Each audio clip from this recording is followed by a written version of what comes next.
everyone, and good afternoon. Thank you all so much for being here and for joining us for the Power of Humane Literature webinar. We're very happy to have you with us today. Please feel free to write any questions that you have throughout the webinar in the question box, and we'll be happy to address them at the end. I also wanted to let you know that we've provided you with some handouts which you can download at any time throughout the webinar. You should see them in your tool bar. If you're not able to see the handouts or you have trouble downloading, let us know in the question box. We will be referring to those handouts near the end of the webinar. So now we're going to start off by introducing ourselves and just telling you a little bit about H.E.A.R.T. Oh, well, hello. My name is Mickey, and I'm the Chicago Program Manager. For my job, what I do is I travel to schools throughout Chicago, teaching students H.E.A.R.T's lessons. I also help develop our curriculum and facilitate teacher trainings here in Chicago. Thanks, Mickey.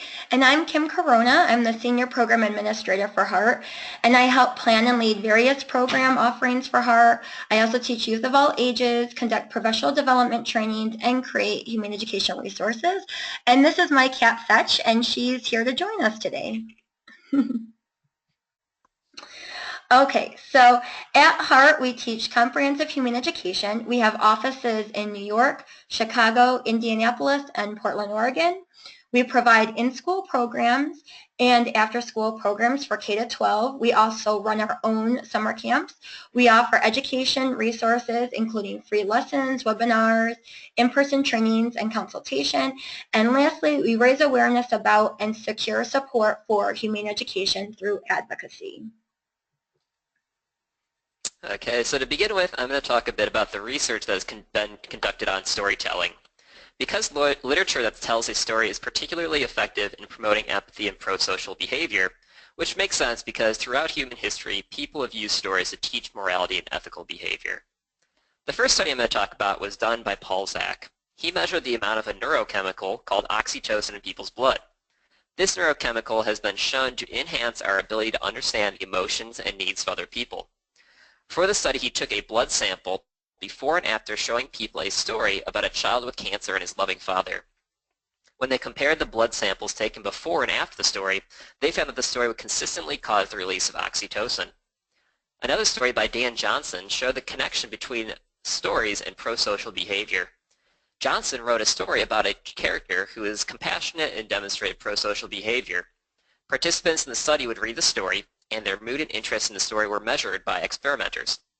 Then the experimenters would pretend to drop pens on the floor, and they observed whether the participants in the study would help them pick them up.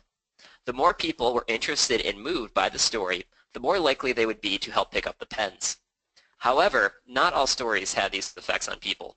In his article, How Stories Can Change the Brain, Zak writes that in order for stories to make us more empathetic, compassionate people, the story must first keep our attention, and he suggests that this requires a story arc with rising tension conflict. Stories must also have relatable characters, and Zak describes how we need to transport ourselves into the lives of these characters and these situations that we are experiencing. If stories do not keep our attention and they are not relatable, they will not have the same effect on our ability to empathize or be pro-social.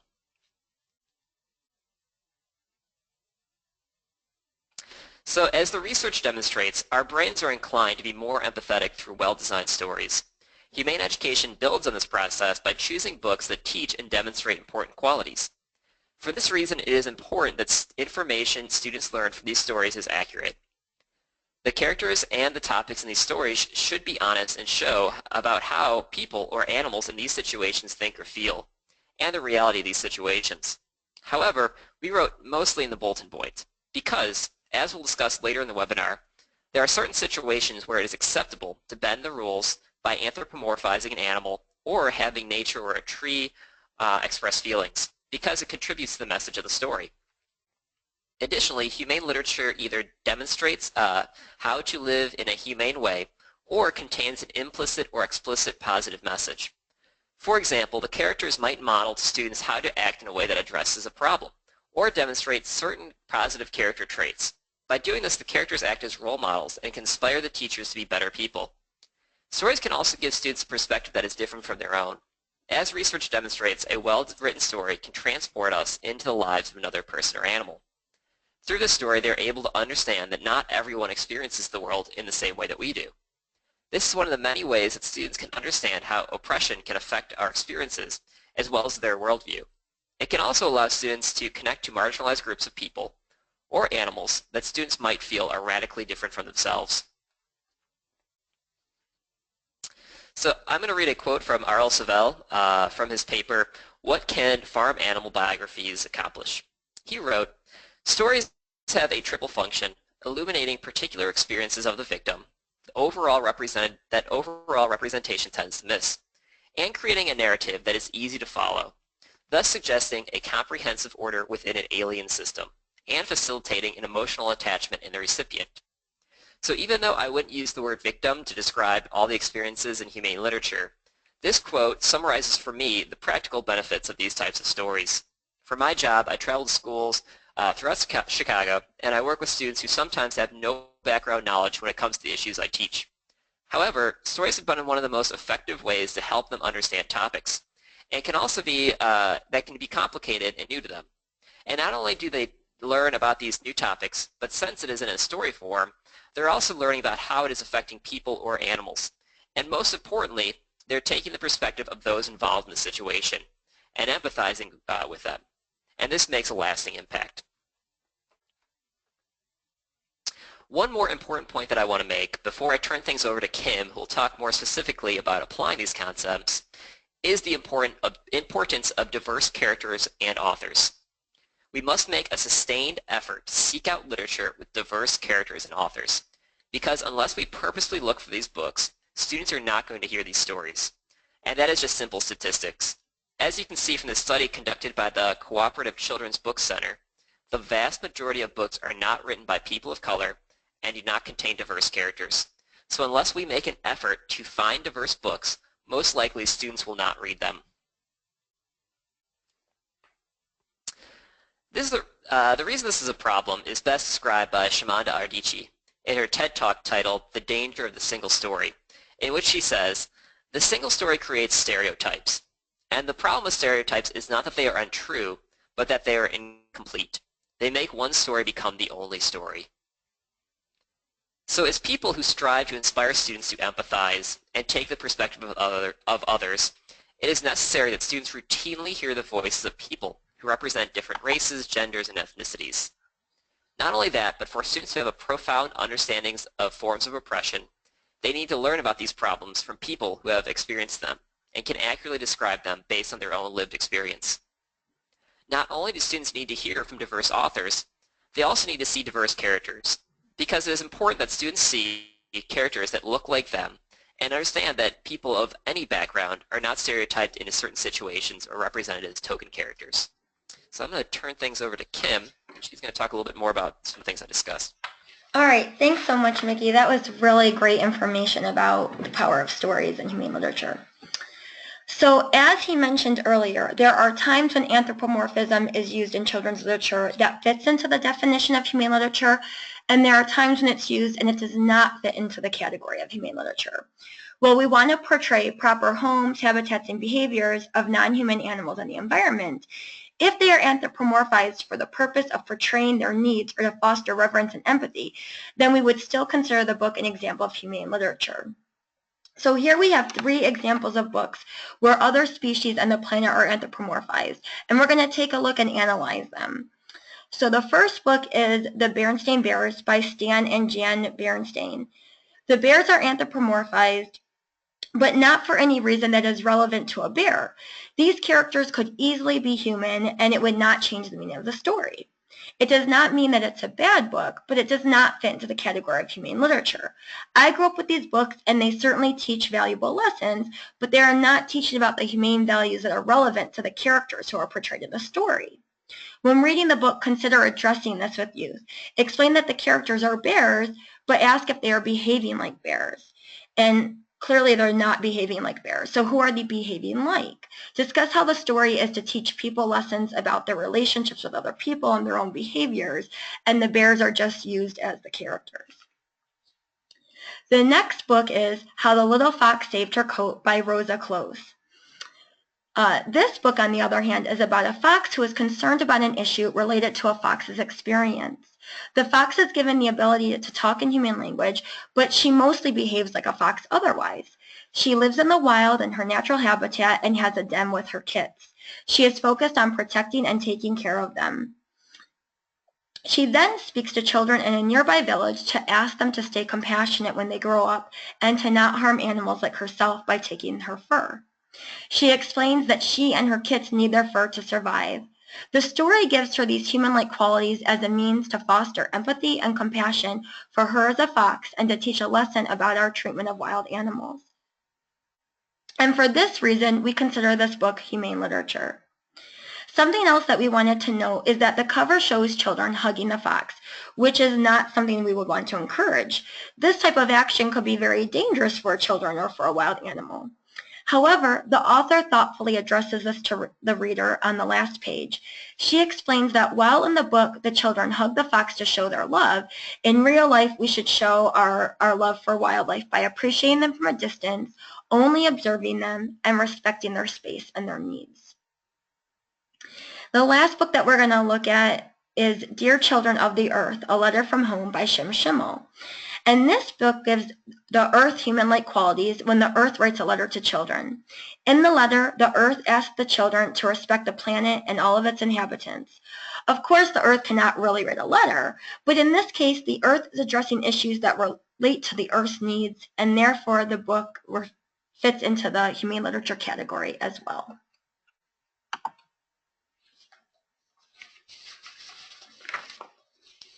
So in analyzing humane literature, it's important to consider both the explicit themes as well as the implicit themes within the book. We're going to start with discussing explicit messages, which are messages that are stated clearly and in detail, leaving no room for interpretation, confusion, or doubt. We're going to use the book Baby Animals by Garth Williams to provide an example of an explicit message. So the excerpt from the book reads, Baby Bear holds his toes. He wants to be a circus bear when he grows up. He wants to make all the children laugh. There's a clear message to consider when reading this passage. Think about what children will learn explicitly from this. It's saying that a wild baby bear wants to be in a circus and entertain children. Do we think this is portraying an accurate want of a baby bear? Why or why not?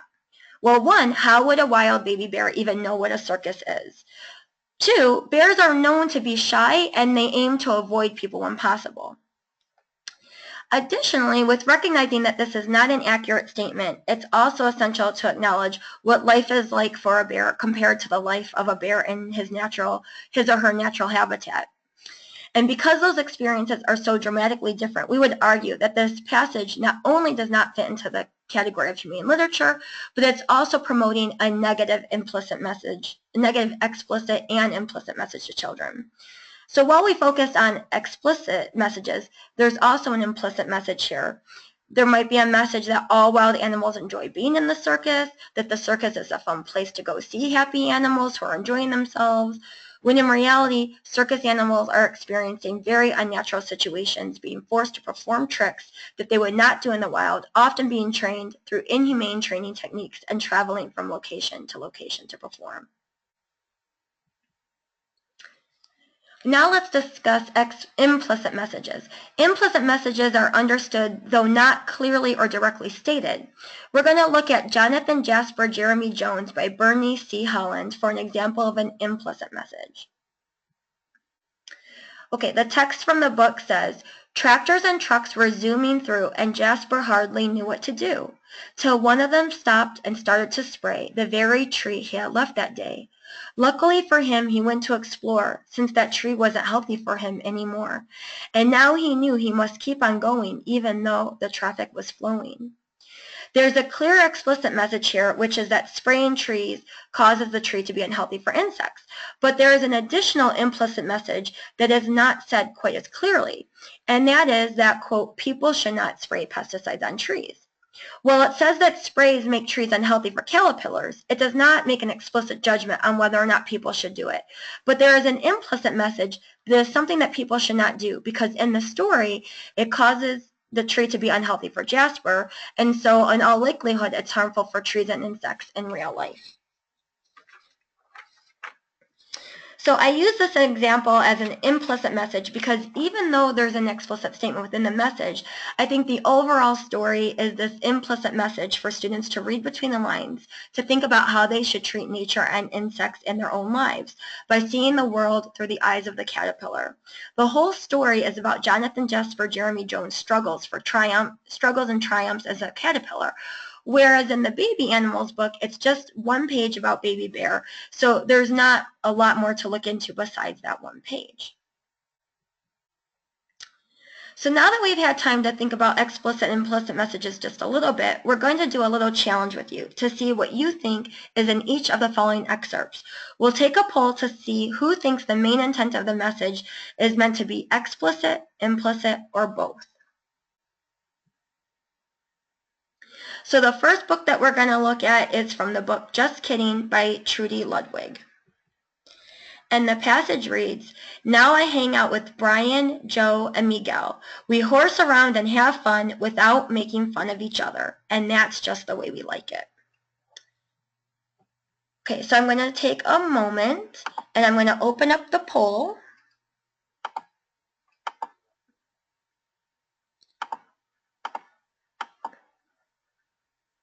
Okay, so the poll should be open now, and you can vote on whether or not you think that message is mostly explicit, mostly implicit, or both.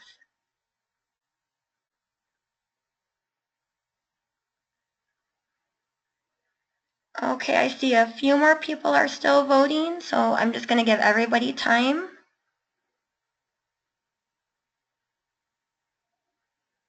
I'm just going to wait a couple more minutes in case, or seconds, in case anyone else wants to vote. Okay, there's everybody. I'm going to close the poll. And I'm going to share the results. So it looks like 40% of the people thought it was an implicit message, and 60% of the people thought it was both explicit and implicit. So that's great, and I think there's truth in both of those responses. The message is pretty explicit that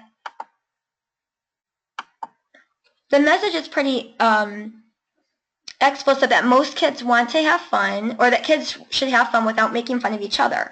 But you may have also been comparing it to Jonathan Jasper's story and thought, well, it says that this character and his friends like it that way. It does not explicitly say, so, people should be a good friend by having fun and not making fun of others. So there's an explicit message about these kids and how they're treating each other.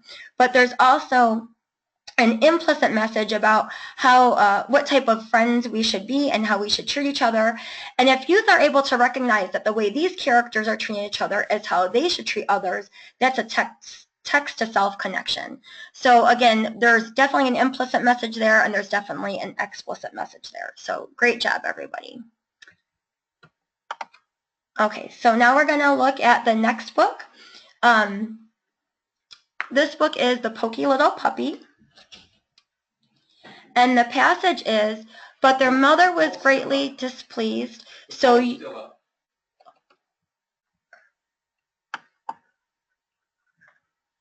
Oh, I'm sorry about that, everybody. I think I forgot to close the poll.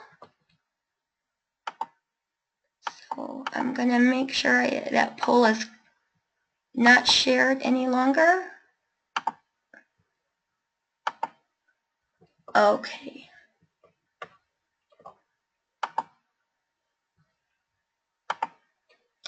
So the next passage is, "But their mother was greatly displeased. So you're the little puppies who will dig holes under fences. She said, 'No chocolate custard tonight,' and she made them go straight to bed."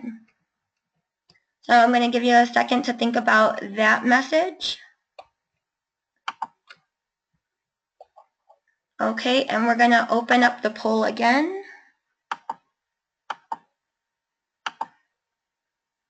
Okay, so do you think that message was explicit, implicit, or both explicit and implicit?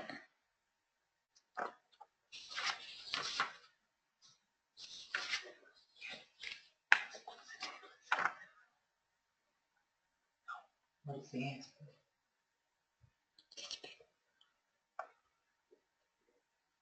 Okay, great. I see people are voting.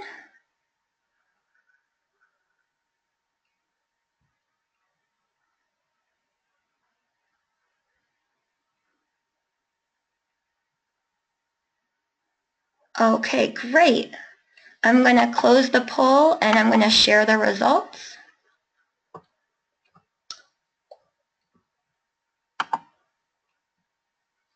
So it looks like 20% of the people said implicit and 80% of the people said both explicit and implicit. So again, I'm going to say that there's truth in both of those answers. There's an explicit message that puppies can eat chocolate custard, but they do not get to when they dig holes. And clearly this is very concerning because we should not be feeding our dogs a bowl full of chocolate custard. It could be very dangerous to them. They could get severely ill, have to go to the vet, or worse. I think there's also an argument to be made that there's an implicit message that puppies should know not to dig holes and they are solely responsible for their own behavior, as opposed to a human guardian who should be responsible for them, watching over them to make sure that they stay safe, that they should be securing the fence so the puppies will not be able to run away and get lost or injured. And if the mother who's referred to in the passage is a mother dog, even though the reader never sees her, then there's also an implicit message that dogs are able to live safely, taking care of themselves, even though they're domesticated and they really come to depend on people to take care of them. And an additional message I wanted to mention was the implicit message in the illustration. And that illustration is shown multiple times throughout the book where the puppies are running and they don't have any ID tags or collars. And even though they're told they shouldn't run around the neighborhood, they're able to find their way back home. And this could be a very dangerous message because many of us know that dogs are not, especially puppies, would have a hard time finding their way back home without an ID tag or a collar. So again, there's explicit messages and implicit messages here. Both of these ideas are accurate. Okay, so I'm going to hide that poll. And we're going to do our last one. So for our last one, it's from a book called My Princess Boy by Cheryl Kilodavis. And this passage says, "But a princess boy can wear a dress at his school, and I will not laugh at him.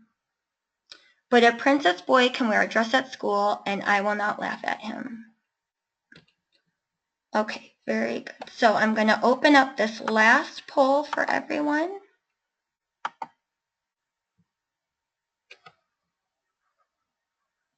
Explicit, implicit, or both?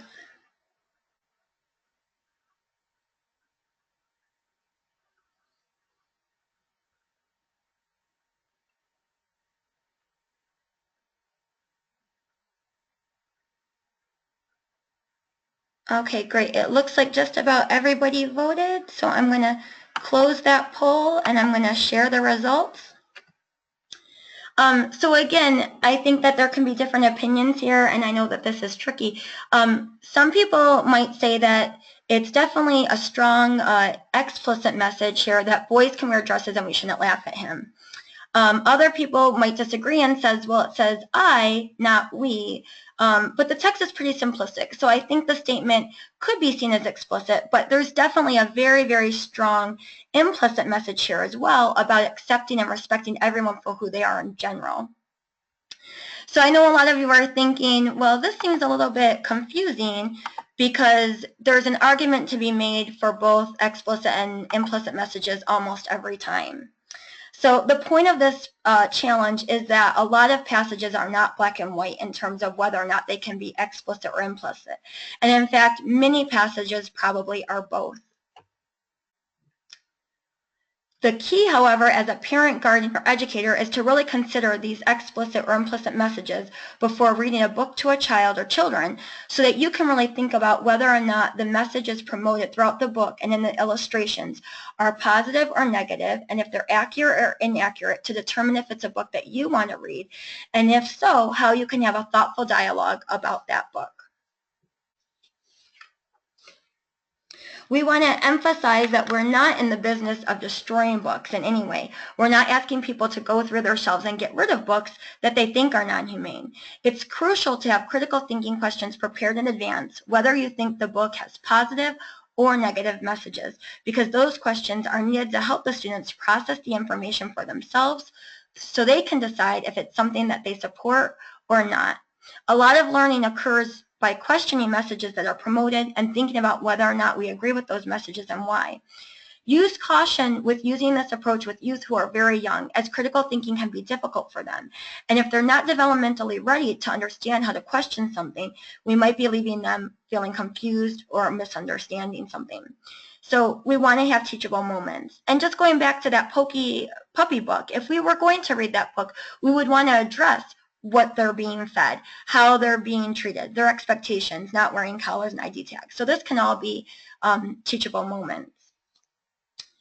And it might be difficult to find a book that you think fits the definition of humane literature 100%, even though you think the majority of the book is a great example of humane literature. This has happened to me on many occasions. I really, really like a book and its message, but there's maybe one page or even just one word that I'm a little bit concerned about that I think does not quite fit a humane message towards people, animals, and the planet.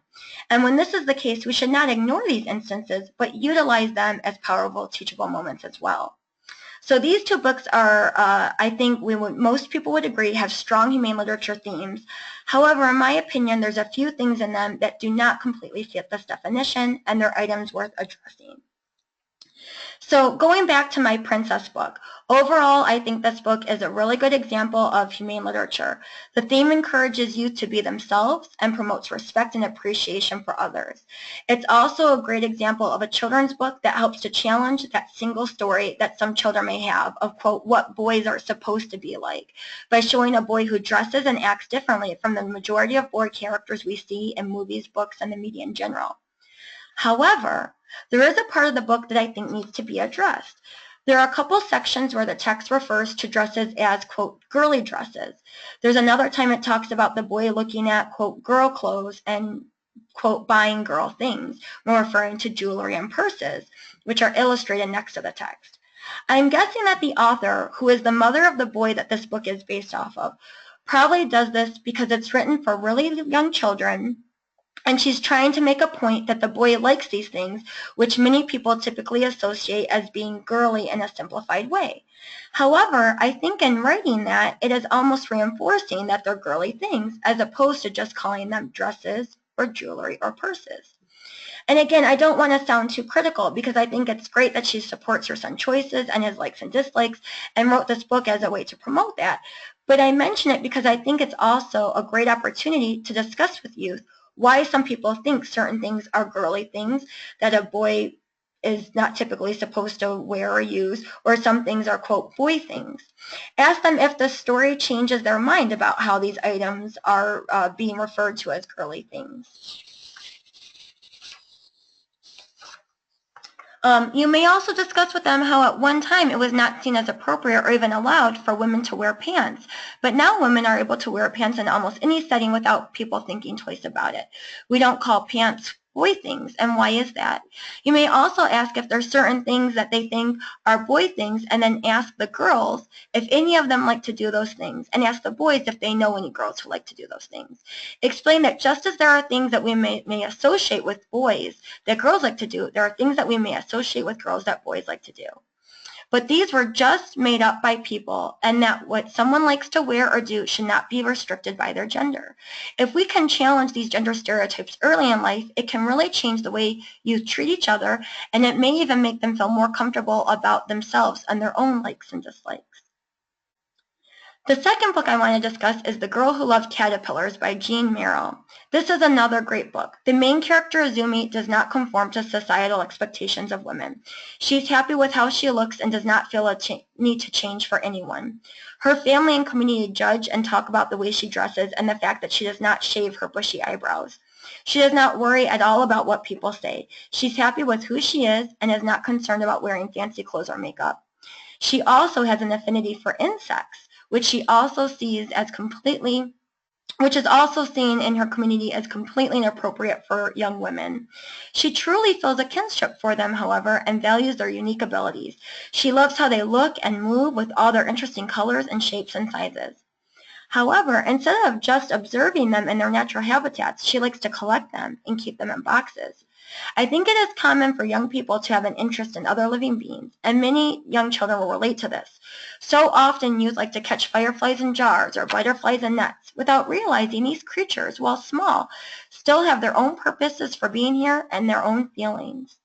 This is a perfect opportunity to challenge students to understand the fascination and appreciation this young girl has for bugs, but to ask them to consider how we can express our love in a respectful way. Ask them to think about what love for another really means. Challenge them to consider if we really do love insects, how should we treat them? Ask them where they think the insects would prefer to live. How can we best allow them to engage in their natural behaviors? You can also discuss the important role they play in our ecosystem and the need to have insects living in the earth as decomposers as an important part of the web of life.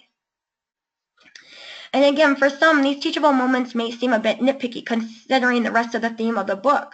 And I can understand that. It's not meant to be, but more so to recognize that while these books have great messages overall, they also can contain messages that reinforce ideas that young people may already think of as just, quote, normal or the way it is. Youth pick up these messages more than we know, and the more they're reinforced, the more they will believe them as just the universal truth, something that is not questioned. It's common for people to, quote, think of something as being for boys or girls, or to think it's okay for kids to capture bugs. They're just insects anyway. However, only when we acknowledge these commonly held beliefs and question them is there potential for change and to act or perceive something in a new way. As an adult, it's imperative to be aware of these explicit and implicit messages that are being promoted and to use it as an opportunity for critical thinking so that youth begin to question what they read and hear. We do not want you to accept the messages they are provided as blanket truths, but to know how to question what they read and hear so they can decide for themselves what they think.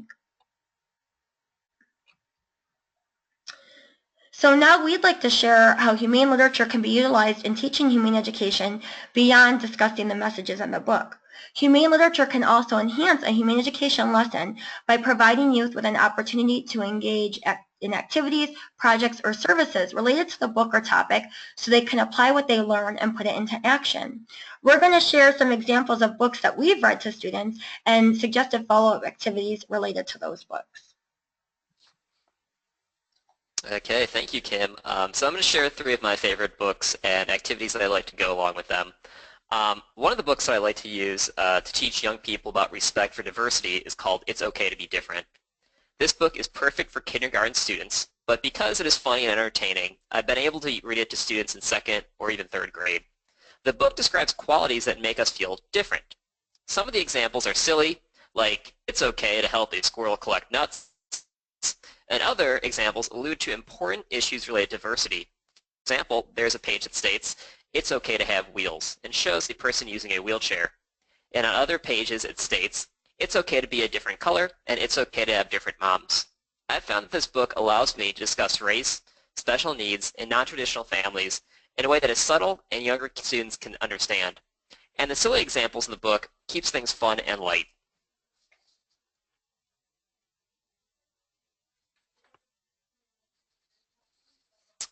After reading the story, I have students create their own versions of the It's Okay to Be Different book.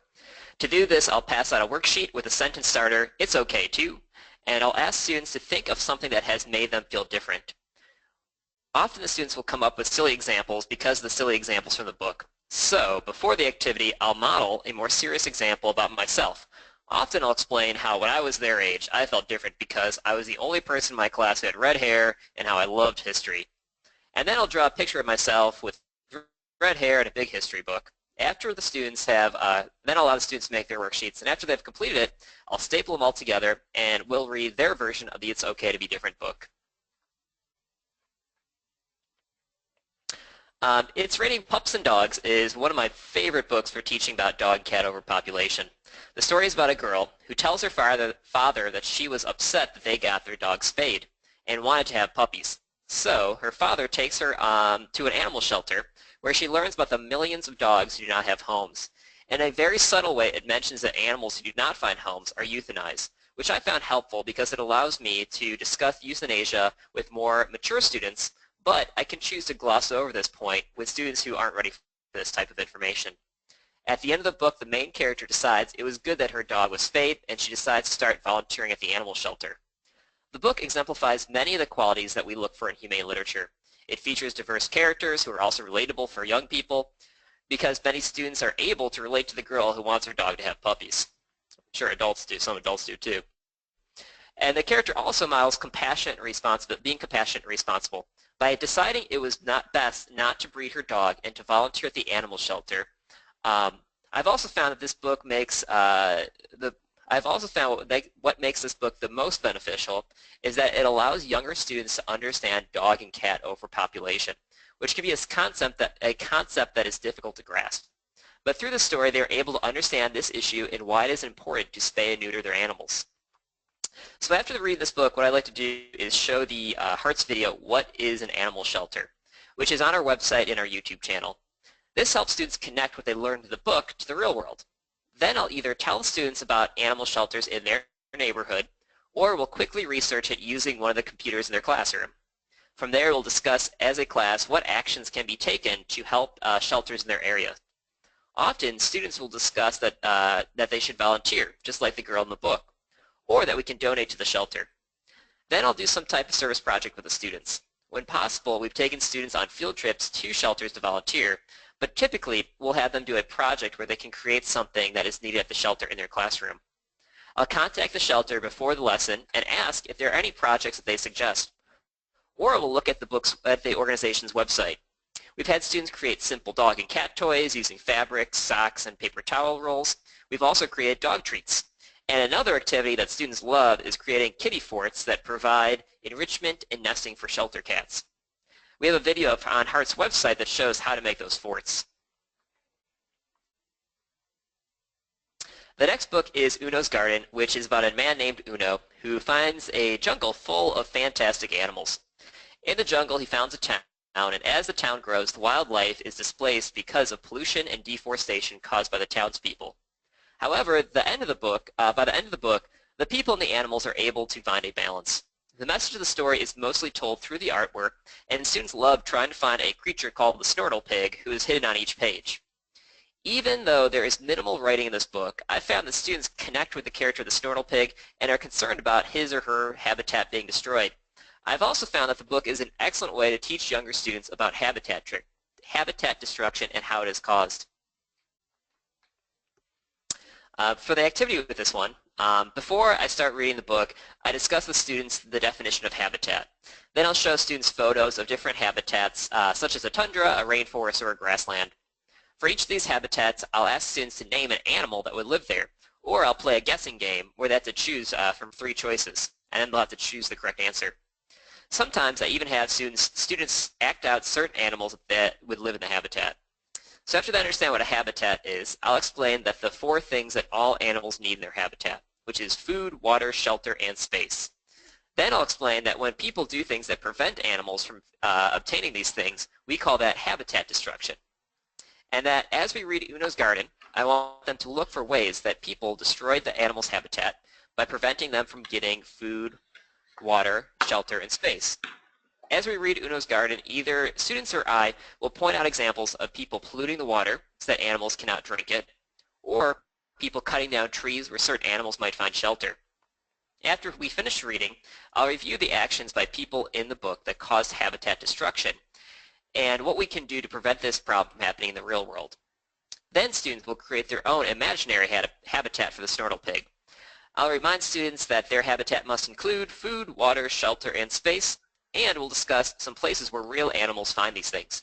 For example, I'll discuss how some animals might find shelter in a cave or a tree or in a burrow underground. Students then get to be creative and decide where the fictional Snortle Pig finds all of his or her needs. In the photo, this 1st grade student explains how the Snortle Pig finds water from a lake, eats apples for food, finds shelter in caves and bushes, and finds space throughout the forest. So now I'm going to turn things over to Kim, who's going to discuss 3 of her favorite books as well. Thanks. Those are all great books and great projects. So the first book that I'm going to start with is Lucky Pigs. And this book is about a mother pig who tells her piglets about how she used to live in a place called a factory farm. And she was about to have babies when there was a horrible flood. She thankfully survived the flood, and she had her piglets. They were all found, rescued, and brought to a farm sanctuary. And now they are there to live out the rest of their lives together in peace, love, and safety. The piglets can't believe this tall tale that their mother tells them. They just can't believe it's real, and they've decided and she's decided that it's okay if they don't have to believe her. The story ends in this beautiful way, as the reader recognizes that these piglets will never have to know even one day of cruelty or suffering in their lives, which is so rare for the majority of farm animals in the world today. This book is a great example of humane literature because it is told from the point of view of the mother pig Nikki, and it's her true story. The book covers humane themes relating to our treatment of farm animals, and it fosters empathy and compassion for pigs and aims to promote their humane treatment of farm animals. And just as Mickey said regarding its breeding pups and dogs, this book provides a way to discuss the difficult topic of factory farming and our treatment of farm animals in an age-appropriate way for elementary school-age children. So as an activity that we have to follow the story is asking students to make a farm animal ask, to give farm animals a voice and teach people about farm animal natural behaviors and how they want to be treated. So just as in the story Lucky Pigs, just as that story gave Nikki a voice and her piglets a voice, this activity allows youth to give farm animals a voice and to empathize with them by putting themselves in their place. You could just have them make a mask, or as the example with the chicken, there's actually a word bubble, and the kids can write something that they think a farm animal would want people to know. And to enhance this activity, you could even take pictures of them with their masks and their word bubbles and put it on a classroom-created website. The next book is Wangari's Trees of Peace. This is the true story of Wangari Maathai, an environmentalist and the first African woman to win the Nobel Peace Prize by planting trees and beginning the Greenbelt movement. She did not stop with planting the trees herself, but encouraged other women to do the same and gave them seedlings to get started. The movement grew across Kenya and to other countries throughout Africa. This book provides accurate information about Wangari in an age-appropriate way. The content covers humane topics by demonstrating how ecological destruction causes harm to other species and to people, especially women. It also demonstrates how one woman took action to make a difference, and through her efforts, she was able to create positive change. I really appreciate how this book demonstrates the interconnectedness between people, other species, and the planet. Additionally, it promotes important character traits in learning from Wangari's example and her feeling of responsibility to make a difference for her community. The book has an implicit message of taking responsibility for one's community and taking positive action when it's needed. While Wangari's story takes place in Kenya, this story relates to all kids around the world. We all have a responsibility to both our local and global community, as well as a responsibility to protecting trees. And youth often have a strong understanding of the value and the importance of trees to people, other species, and our environment. So as an activity, we teach kids that they too can take actions to protect trees. We ask them to brainstorm possible solutions and then follow up with this activity so that they can take steps to help right away. So in this activity, we give youth the opportunity to create eco-journals by collecting paper that's only been used on one side and then cardboard from food boxes such as cereal or crackers and old file folders to use as the covers. And we show them how they can reuse these items to repurpose them into an eco-journal. And so we show them when we make something ourselves, we reduce our consumption and the use of new resources.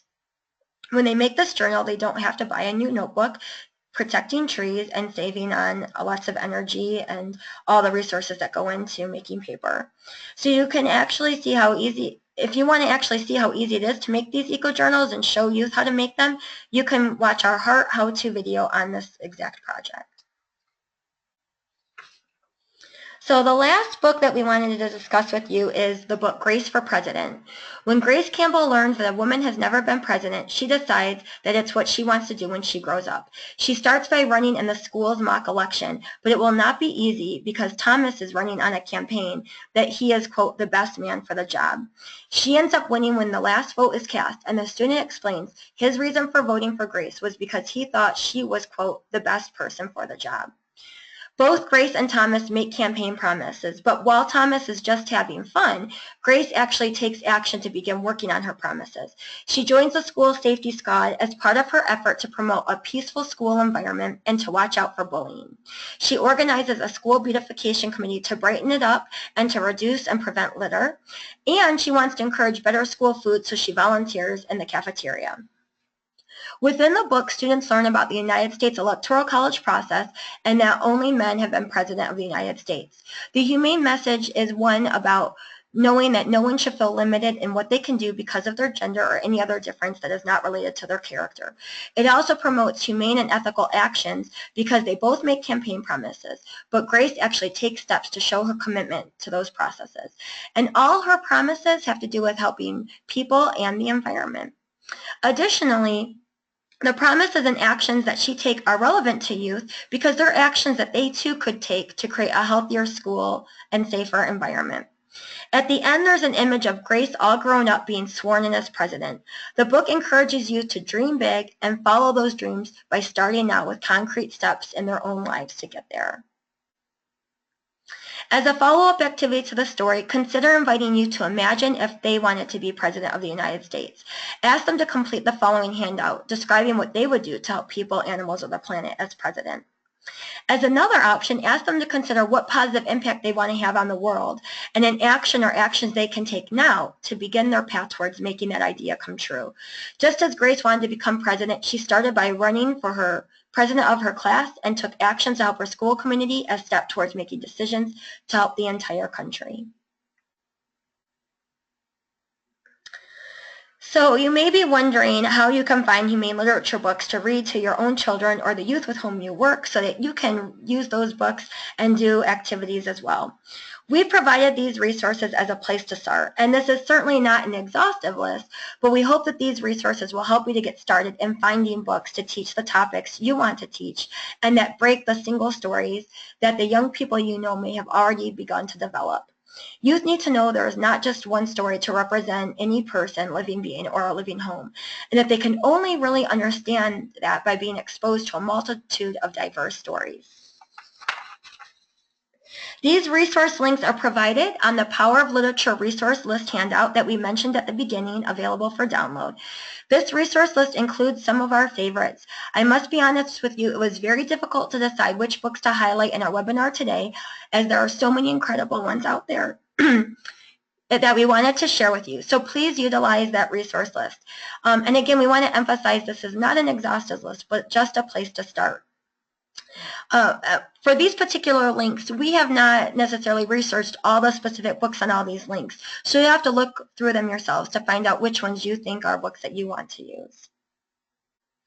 And the other handout that we provided is from an activity we've done with educators called the Humane Literature Scavenger Hunt, where educators review a number of books that we've provided to determine which they consider humane or non-humane examples of literature, as well as a way to analyze the passages and illustrations within the books. It's a resource that you could use to review your own kids' books at home or the books you have in your classroom to consider which fall into the category of humane literature or not. It's also a tool that you could use to share with your family, friends, and colleagues as well. So we hope that that through this PowerPoint we've given you some important things to consider when choosing literature for young people, and some helpful ideas for how you can use literature to help teach young people how to be more humane and empathetic. Before we finish, please take this time to share any questions that you have about the things that we discussed. You could do this by typing them into the question box on the toolbar, or the chat box on the toolbar. Okay, and while we're giving everyone a chance to type in their questions, we wanted to say thank you so much again for joining us, and to please feel free to stay in touch to share some of your own favorite humane literature books and activities, or any humane literature questions that come up later. You can contact Mickey at mickey@teachhumane.org, and you can contact me at kim@teachhumane.org. So we're gonna check that question box and see if we have any questions.